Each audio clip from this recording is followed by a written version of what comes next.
Hey everybody, this is Chris with Overclockersclub. It is TRENDnet time.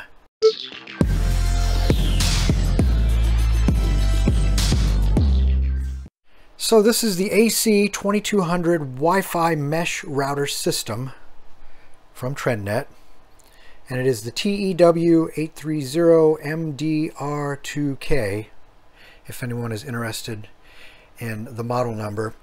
So looking at the side of the box, we'll go over some of the features here. And if you're not sure what a mesh system is, I'll talk about that too. So anyway, the features, we start off here with AC2200. So we've got a single 5 gigahertz band. It operates up to 867 megabits per second. Wi-Fi AC 5 gigahertz 2. Oh, actually, okay. Looks like two bands of 5 gigahertz. Okay, so we got band 1 and band 2. I don't know why I was thinking it was just one, but anyway, we also have a 2.4 gigahertz band that operates at 400 megabits per second. It's Wi-Fi and compatible. It includes two of these AC2200 little mesh routers, and designed to replace older Wi-Fi routers, extenders, and signal boosters. Intelligent Wi-Fi mesh technology always connects users to the best Wi-Fi mesh router. Add additional 2200 mesh routers to the system to expand your Wi-Fi coverage. So again, that's all part of what mesh is.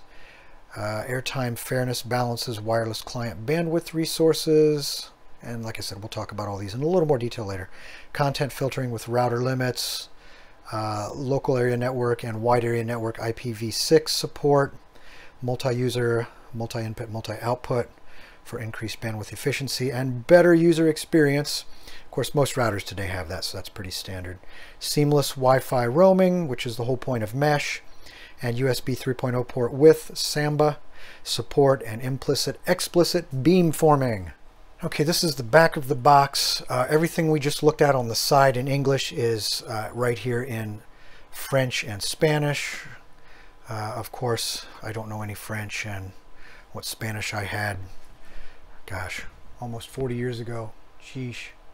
I've long since forgotten. Anyway, we'll focus on the illustration here and talk about what exactly a mesh system is. So what you have here are the two routers, and they're included in the box. And you can add more if you have a very large home or you have multiple levels and you really need the coverage. You can purchase more of these and integrate them into your network. So before mesh systems were around, usually you had one router like that in your home, and you hope that your coverage throughout your home could be supported by that one router. So the solution to that is you could buy little range extenders and plug them in at different parts of your house and try to get the signal to be extended. And usually you ended up with multiple SSIDs, which are the names of your network. So when you moved from one end of the house to the other, you could pick up on your range extender, but you would have to log into it. And you'd have to do that, make a conscious effort to do that. Well, with a mesh system, you don't have to do that. As you wander from one end of your house to the other, or from one floor to the other, your wireless device, your phone or your tablet, will seamlessly switch from one router to the next one as it gets closer to the stronger signal, and you don't even know it. And that's the beauty of a mesh system. And again, you can add more of these little, I call them like a little hockey puck almost, but this is your router. Again, you can add more of these to extend the coverage depending upon the size of your home. Now, of course, with Wi-Fi, the things that affect your Wi-Fi coverage are the construction of your home, what kind of furniture you have, how much furniture, how many levels you have. All of those things factor into how well the Wi-Fi signal is projected throughout your home. So down here at the bottom it says the Wi-Fi mesh router system uses an intuitive app-based installation process, which pretty much everybody does now, and it's so much easier than the way it used to be to get these things set up. But it makes the setup a breeze using the TRENDnet Wi-Fi mesh app. Router limits and innovative tools offer an enhanced user experience for device level scheduling and filtering. So they're basically saying that everything you need to do, you can control your system through your app, so it's very convenient. Airtime Fairness, this is just a way to balance the loads so that, let's see, it determines which clients have priority over others. Clients that are faster and closer to the mesh router will have the highest priority. So again, it's part of the load balancing to make sure that all of the devices that are connected work most optimally. So I've rambled on long enough about what's on the outside of the box. So now let's take a look and see what is on the inside. Alright, so we've got a little quick installation guide. It's always good to read through these and familiarize yourself with the process. Usually it starts out with getting the manufacturer's app on your smartphone, whether it's Android or an Apple. And you generally have to create an account, set up a username and password, and then once you log into the app, you can then start setting your system up. Here's a little safety note. I think these usually say, basically, read the manual and be familiar with it. Stay safe, be safe. So we got a couple little very short Ethernet cables. No doubt they will be used during the setup. And of course there are two of these routers. I don't know if there's an A and a B, or a main one and a secondary one. Let's see if they are the same or not. So this says looks like /A. I don't know. I don't see anything obvious that indicates one of these is like I said, an A or a B unit, but I'll find that out when I start getting them set up with the app. So inside of here again we just have some wall anchors, a couple of adapters, one for each router. Looks like they're 12 volt, 1.5 amp on each one of these. And again, since these are identical, I'll just show one here. So we've got a couple of key slots so that you can mount this, you know, on a wall, hang it on a wall vertically. Looks like there's a wide area network port in blue. There's a local area network or a LAN port there in the white. There's one USB port. There's your port to connect your power. And this is recessed so that your wires can come in smoothly. If you set it down like that, they can come in here from, I guess you could call that the back. And it looks like there's a little indicator LED there, so this probably changes color based on what's happening with the router, whether it's in setup mode or it's online or offline. And it looks like, let's see, there's another hole there. I'll see that. Sometimes those are reset buttons. I'll have to see what that is. Sometimes that's a hard reset. And as I was mentioning earlier, read your booklet first, because it clearly states right here. So if you have a mesh network kit with multiple units, which we have here, you can choose either of the units to be set up first as the master. So again, doesn't matter which one. The router may take up to 1 minute to boot up. When the router LED changes from white to orange, so there's a little LED. When it changes from white to orange, this indicates that the router is ready for setup. For the initial setup, do not power on any other units except the single unit to be set up as a master. So only power up one. And actually, let me back up. When you connect this, what you want to do is connect the blue port there, the WAN, directly to your modem when you're initially setting it up. And I did confirm the little hole right there is your reset button. So if you ever need to reset the unit, you can use a little paper clip in there. Don't push too hard, but you push the little button to reset the unit.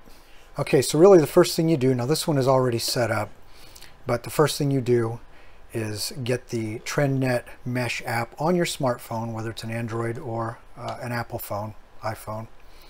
And you set up a username and password because you're going to create a new account, and that's pretty standard with pretty much every electronic device out there now. Then you'll ultimately be scanning in the QR code over here, and that basically puts the unit into your system.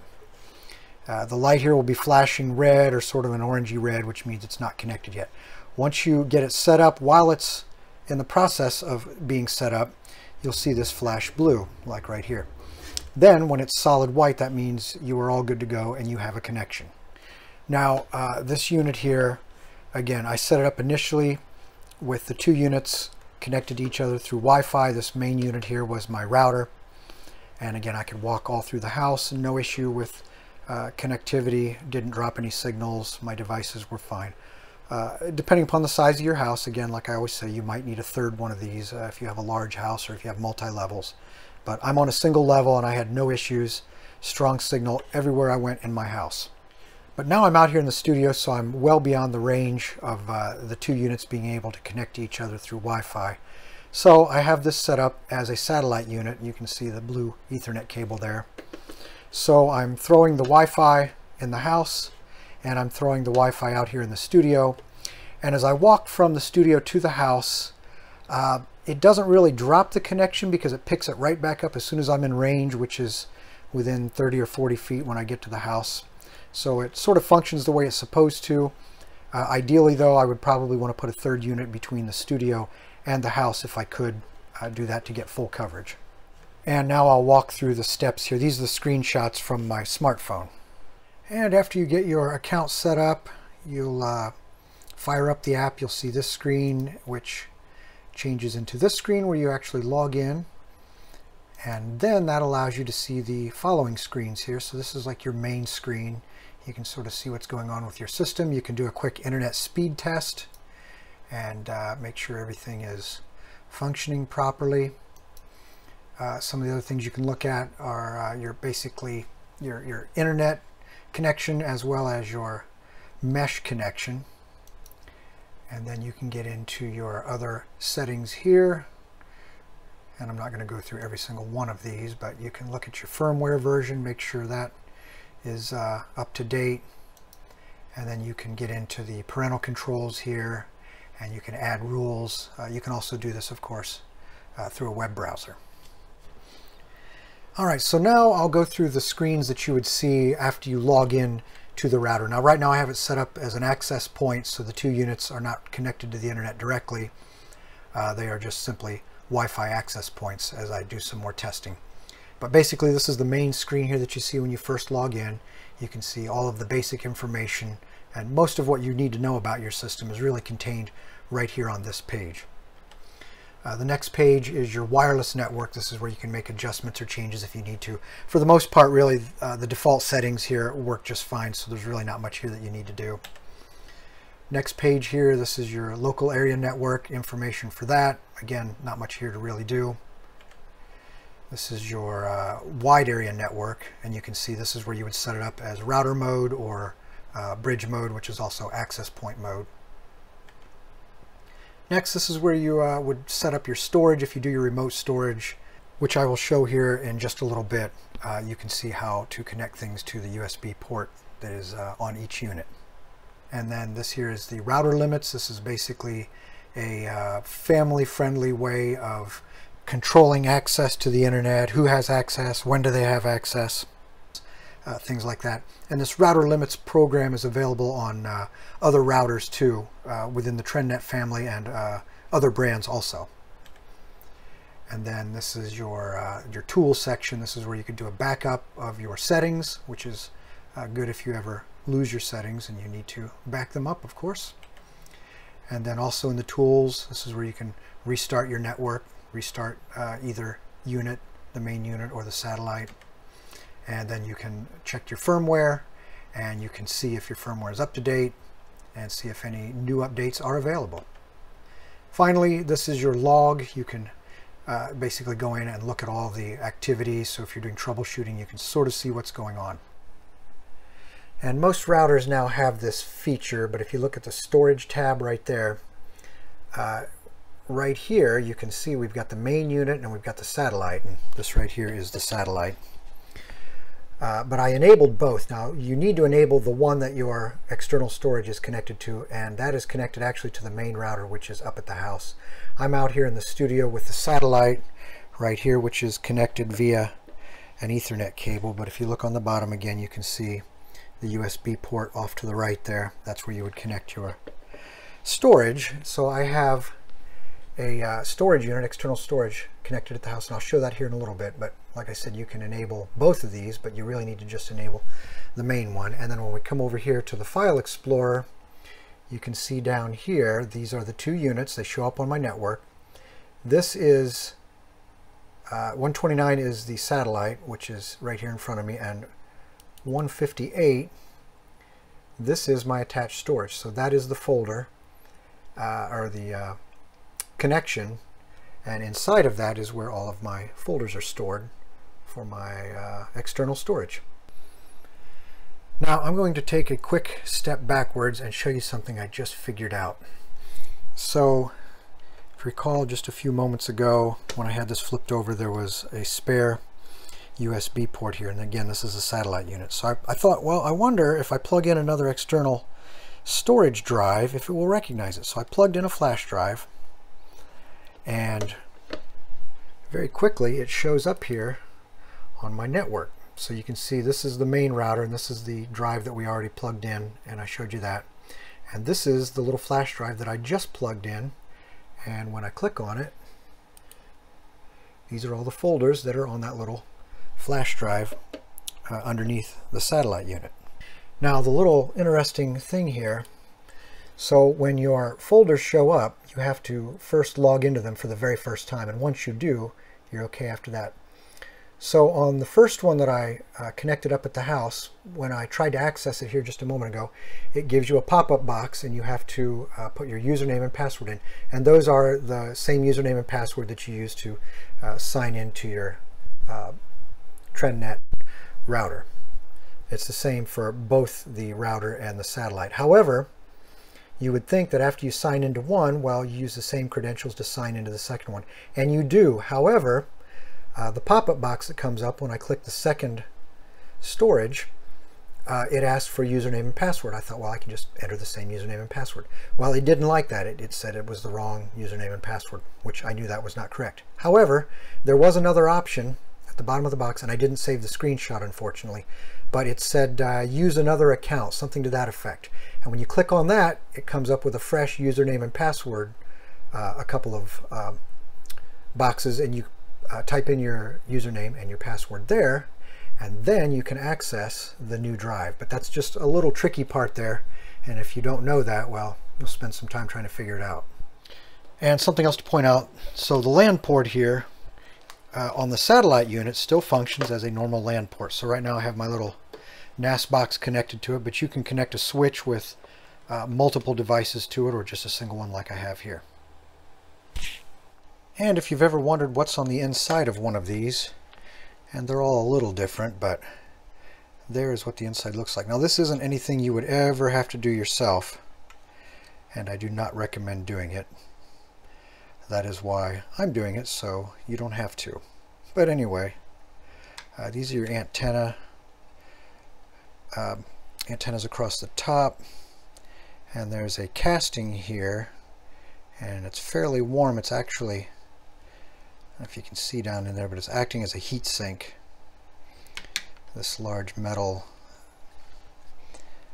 casting. It's also a support for the antenna platform at the top. But anyway, that gives you an idea of what is going on the inside. And here's a short list of the specifications. You can always go to the TRENDnet website and check out the details a little more closely.